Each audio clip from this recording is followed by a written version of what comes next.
gotta find the right tune.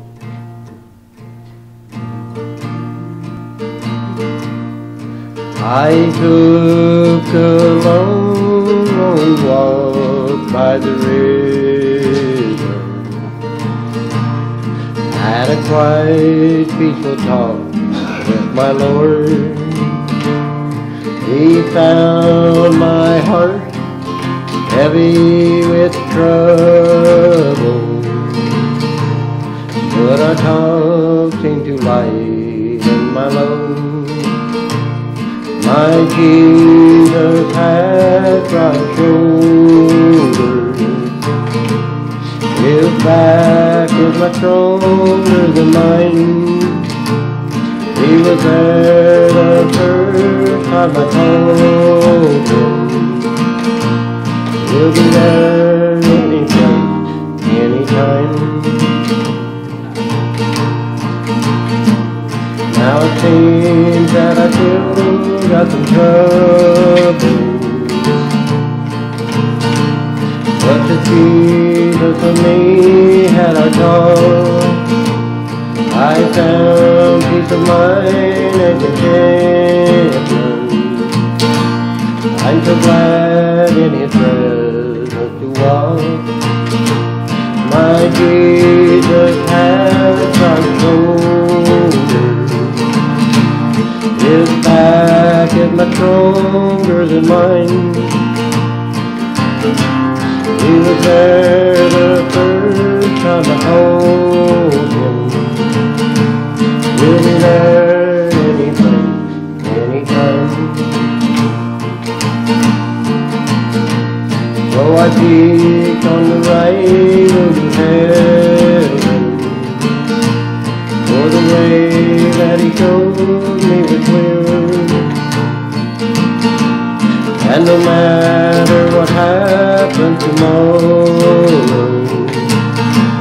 if I need him I know he'll be there.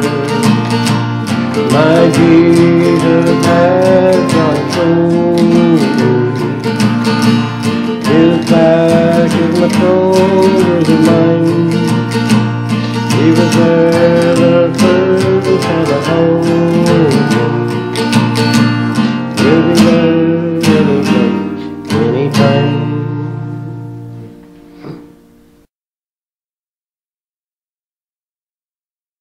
Hello, my name is Bitter.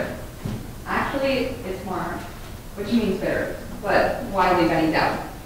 I'd like to say it's nice to meet you, but there's not much nice in my life these days. That's why I introduced myself as Bitter. That's not the name my parents gave me. They actually named me Naomi, which means pleasant, but I don't think they had any idea what my life would turn out to be. It almost seems like a cruel joke. Every parent has bright hopes for their children when they're born, and they give them names that represent that hope. For instance, the name Hannah means grace. The name Abigail means joy of the Father. The name David means beloved. The name Daniel means God is my judge, and so on and so forth. The names are just a guess, a wish of how the parents want their children's life to turn out. In reality, who knows?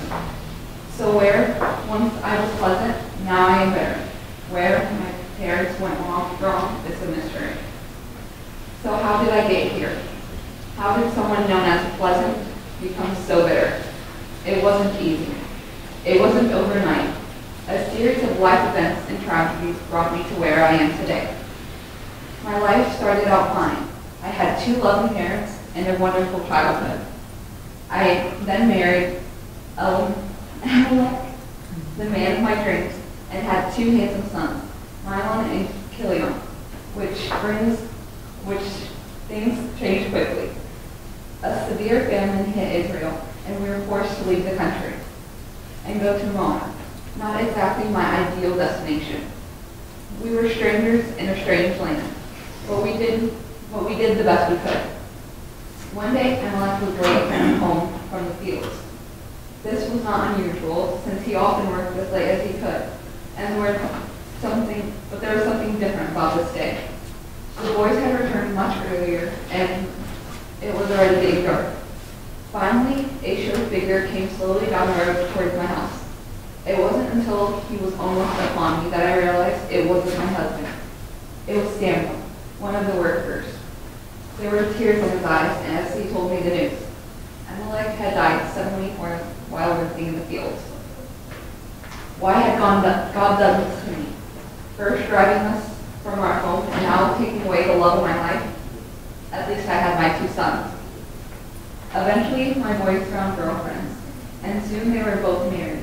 Their wives were beautiful young ladies, and even if they were foreigners, they were still happy. It breaks a Jewish mother's heart. Things seem to be getting better, but I should have known better. About 10 years later, just as both boys were talking about having families of their own, first Mahlon and then Kilon became ill. They were both dead within a week. They were gone. What had I done to deserve this? Any chance at a decent life was gone now. I was a childless widow in a foreign country. The name change just seemed natural. I soon decided I would head back to Bethlehem, my town in Israel. My plan was to go there and die. I had nothing left. Before I left Moab, I implored my daughters-in-law and to go back to their towns and their families. Neither wanted to leave, but eventually Oprah returned to her family. Ruth was a different story. No matter how much I pleaded with her, she would not leave me. So the 2 of us headed back to Bethlehem, not knowing what lay ahead. What future would there be for 2 widows, one of whom is a foreigner? I'm not hoping for much of anything.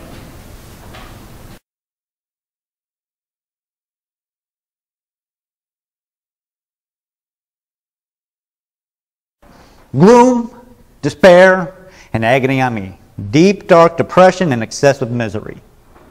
If it weren't for bad luck, I'd have no luck at all. Gloom, despair, and agony on me. Been there and felt that, haven't we? Life frequently involves unwanted and unintended and sometimes seemingly undeserved situations, events, and people. And when those times come, it's easy to hold our very own pity party. The next time you feel like that, think about Naomi and her story in the first chapter of Ruth. The name Ruth actually means beautiful or pleasant. In this chapter, though, her life seems anything but one of those. In fact, upon her return to her hometown, she tells everybody to call her Mara.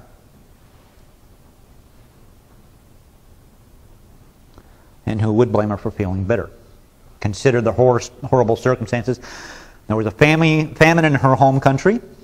She and her husband moved with their 2 sons to a neighboring country where there was food. Her husband dies there, but at least her 2 sons live. They both were married women of that country. After 10 years or so, both sons die, one after the other. And not only do they die, but they die childless. What a bleak picture. Poor Naomi had been battered by one tragic event after another, and it would be difficult to express her feeling of emptiness and misery. And Naomi faces the grim prospect of old age without anyone to care for her. Therefore, the phrase gloom, despair, and agony on me sure seems to fit her circumstances. But only if we leave God out of Naomi's picture. So let's take a look at the issues here. Anxiety. Anxiety is a fearful uncertainty of the future.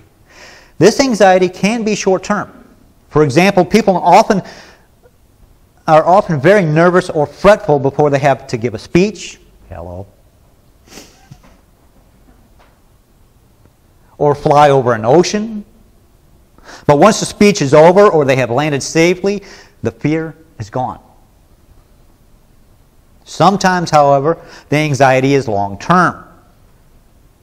Anyone who has children will know this one. It's lifelong, isn't it, Ellen? Yeah. People experience this kind of anxiety when they are laid off, or the company goes through a long period of downsizing. Whatever the time frame of our anxiety, it is the opposite of trust in God. So let's contrast the first part of Philippians chapter 4, verse 6, which says, do not be anxious about anything. Our usual reaction from a human perspective to the second part of that verse, but in every situation by prayer and petition with thanksgiving and present your requests to God, which emphasizes our reliance on God. Why are there so many staples in this thing? Anxiety is sinful because it demonstrates a distrust of God and a forgetfulness of God's faithfulness and providential care. Now, worry is a synonym of anxiety. We tend to associate worry more with long-term difficult and painful circumstances with no apparent resolution. So let's consider the situation of parents who are caring for a mentally or a physically dependent adult child, or of adult children caring for aging parents. You see that one happening, don't you, there?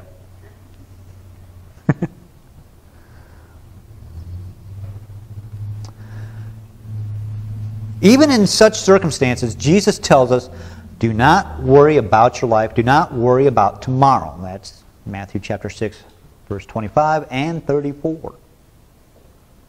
Now, frustration usually involves being upset or even angry about impediments to our plans or desires. And all of us know what it's like to be frustrated. From a recent survey of 500 men and 500 women by insurance.com, I found some interesting stats. Many of us, believe it or not, are frustrated when we are driving. And as you know, being a truck driver, this is a special area of my life. Listen to some of these results, and I'm sure that none of you will identify with any of these actions. 44% of women and 30% of the men had sworn in front of their children while driving. 31% of the women and 27% of the men had flipped somebody off while they were driving.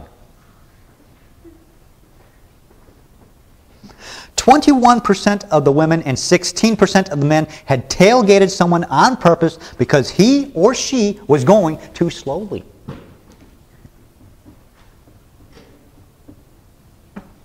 None of you had ever done that, have you?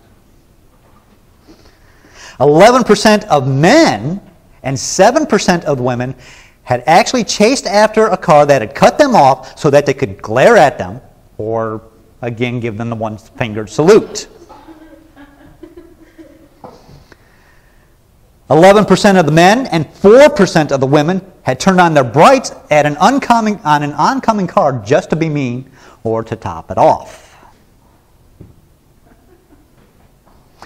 7% of the men and 3% of the women, and I don't understand this or why they would even ask or what these people were thinking, but 7% of men and 3% of the women had actually keyed that person's car. That is frustration. Now, I actually thought that what I had just read there was something, somebody was lying to me. I tracked it down. And I found out something else. Those people who had sworn in front of their kids while they were driving, 75% of them regretted it later. Those who had keyed somebody's car, 56% of those people regretted that decision.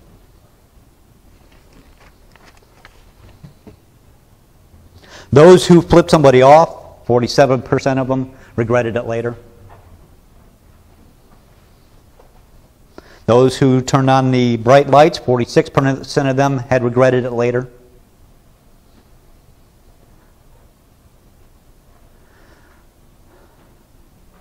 Most of these people, a lot of these people, after they had done something in frustration, regretted it later. If not at the time that they did it. How's that song go? The beginning of that one country song. The guy slammed on his brakes and he heard his kid say a four-letter word that started with S and he was concerned.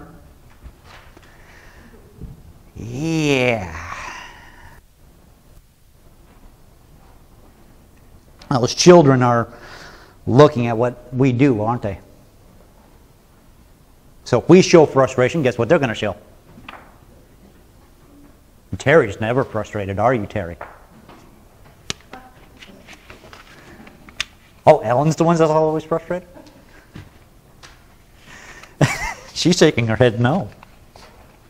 Now, such frustration often stems from our obsession with our plans, our desires, without recognizing that there are purer desires and greater plans. Our irritability over traffic jams and late plans stands in stark contrast to the serene assurance of the psalmist, who in Psalm 139, the second half of verse 16, from the Voice translation, reads, "Every detail of my life was already written in your book. You established the length of my life before I ever tasted the sweetness of it." I personally like the Message version, which reads, "Like an open book, you watched me grow from conception to birth. All the stages of my life were spread out before you. The days of my life were all prepared before I'd even lived one day." So let's take a look at discontentment now. Discontentment usually arises from ongoing and unchanging circumstances beyond our control. Never settle. Please don't misunderstand me. There are legitimate concerns for discontentment. We should never settle for where we are spiritually. We should also not tolerate or turn a blind eye to injustice. Such discomfort spurs us on to allow God to make the improvements in us or in the situations around us. The harmful form of discontentment negatively affects our relationship with God. Now, in the Bible, most of the warnings about discontentment relate to money and possessions. Those may be obvious to you. Perhaps they do not lead you down a destructive path.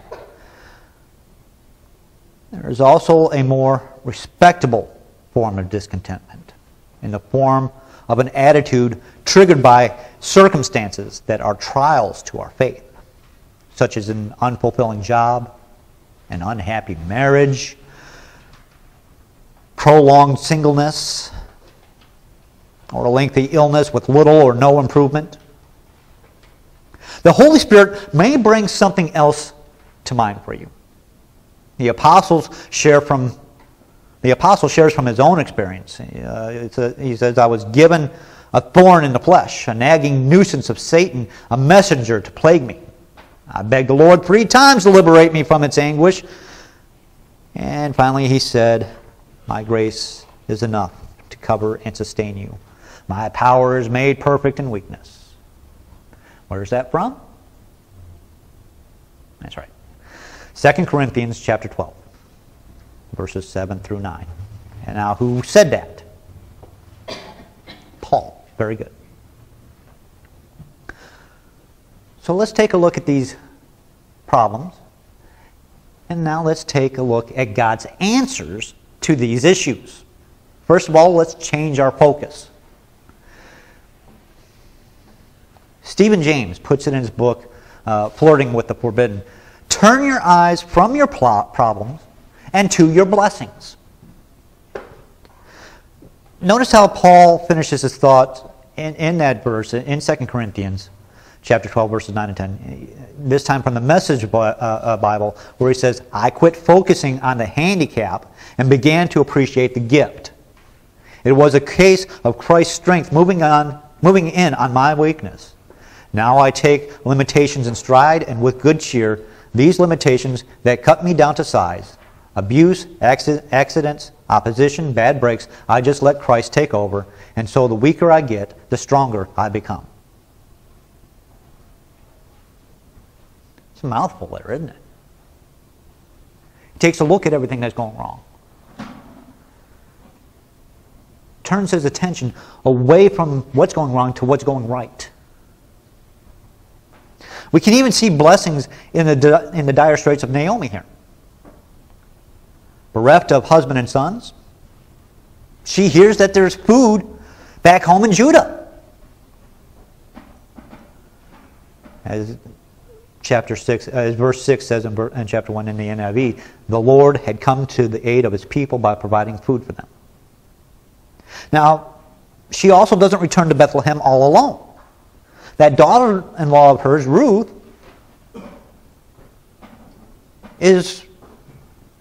abandons all that is familiar to her to embark on that new life with Naomi. And then in verse 22 of Ruth, their return also happens to coincide with the beginning of the barley harvest. And she's home, she's destitute, she doesn't have anything, but she's coming home at just the right time. There's food. The second thing we can do is we can trust God's plan. Now remember that God is always working on His plan. Jeremiah chapter 29 verse 11 is a good example of that one.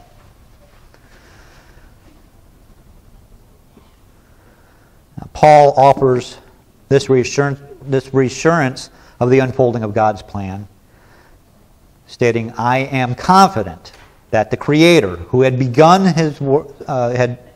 begun such a great work among you, will not stop in mid-design, but will keep perfecting you until the day Jesus the Anointed, our liberating King, returns to redeem the world. Philippians chapter 1 verse 6. Don't worry. God will not stop in mid-design. He will bring the plan to completion. He won't stop in the middle of the project, say, you know what? I'm tired of this. I'm going to go over here and work on this one. I'm tired of that one too. I'm going to go over here and work on this instead. It's not how He works, is it? Now, tucked into verse 3 in chapter 2 of the book of Ruth, in the NIV is this clause, as it turned out. What a powerful clause. As the story of Naomi and Ruth unfolds, as it turns out, it's just the right time of year. Just the right day, just the right field, and just the right man at the right time. Get the idea? As it turns out. Was it all good luck? Was it good fortune? Was it just chance? Of course not. It was God's plan. God was working in the background, weaving a new kind of fullness, a new kind of beauty, born of pain. That's what Stephen James says in his book. We can count on God's plan being far greater and more amazing than anything you or I could ever imagine. Number 3, we can love others. Far too many people are obsessed by their desires to be loved. So often our disappointments come from our relationships. Work on loving others rather than trying to be loved by them. A quick glance at any social networking site will reveal a startling level of narcissism out there.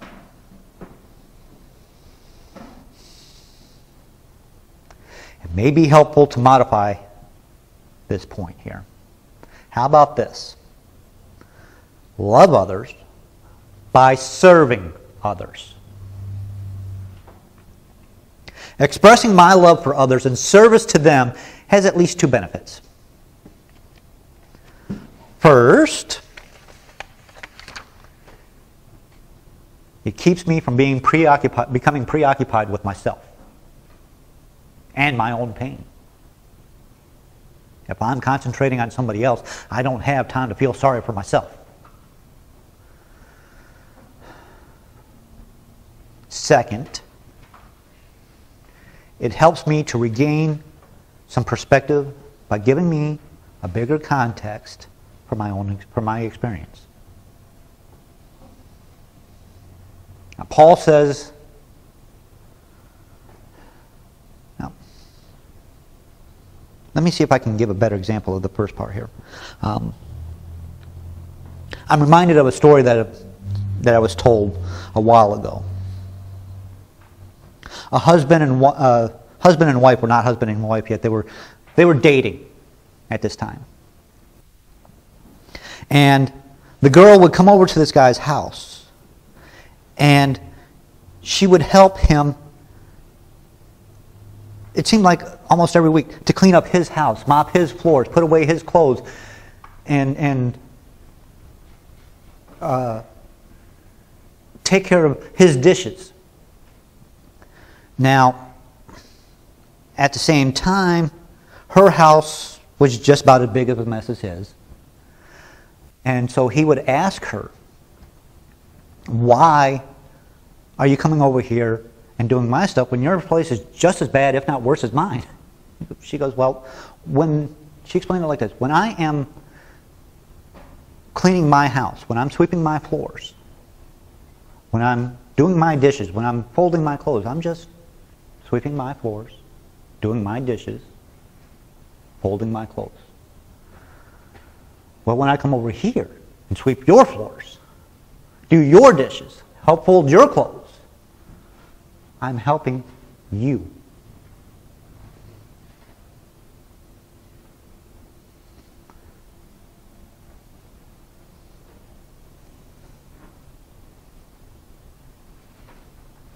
She was doing more for him. Kind of weird how that works out, huh?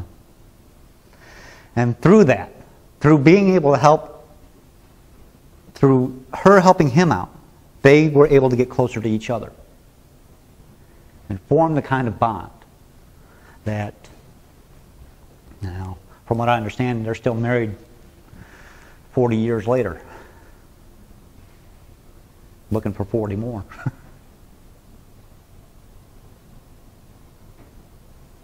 Now, continuing on here, it helps me to regain some perspective by giving me a bigger picture, a bigger context for my own experience. Okay. Paul says that we follow the example of Jesus when we love others through service.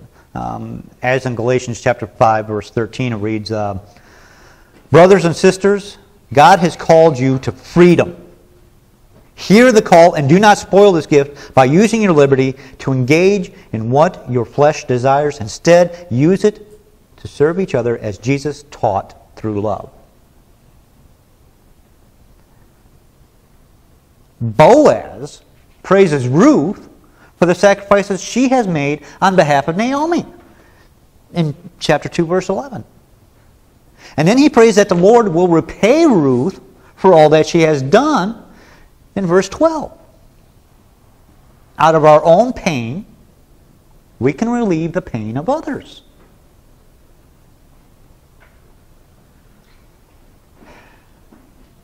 Now we get to bring it on home down to the conclusion here. Because we are God's children, we can look to the future rather than obsess on the past as it impinges on the present. Scripture reminds us to set our eyes on the future, to gaze into the possibilities of eternity rather than dwell on the failures of the past. It is so easy to be a victim rather than a victor. Every life has its share of pain, grief, loss, betrayal, disappointment, resentment, and bitterness. From the moving story of Naomi, we discover wonderful things about God. He offers a new kind of fullness. He turns bitterness into a new kind of hope. And He creates a new kind of beauty. How great is our God!